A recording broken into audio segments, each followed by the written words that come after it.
तो मित्रों आजना आ विडियो में तमने हूँ बे स्विचनु वायरिंग कर्यु छे ते तमने समजाववानुं छे। तो विडियो पूरो जोजो।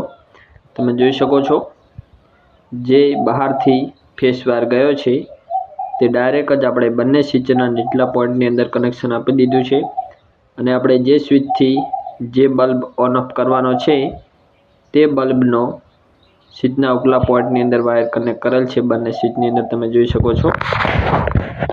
आ स्विच આપણે ચાલુ કરીશું તો આપણો આ બલ્બ ચાલુ થશે અને આ સ્વિચ ચાલુ કરીશું તો આપણો આ બલ્બ ચાલુ થશે અને ન્યુટ્રલનું કનેક્શન આપણે ડાયરેક્ટ જ આપી દીધું છે।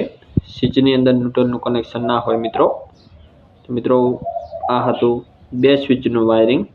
જો વિડિયો ગમ્યો હોય તો લાઈક કરજો, શેર કરજો અને ચેનલને સબસ્ક્રાઇબ કરજો અને કોઈ પણ ડાઉટ હોય તો ખાસ કોમેન્ટ કરજો, આપણે રિપ્લાય આપી દઈશું। तो चलो मित्रों મળીશું હવે એક નવા વિડિયોમાં।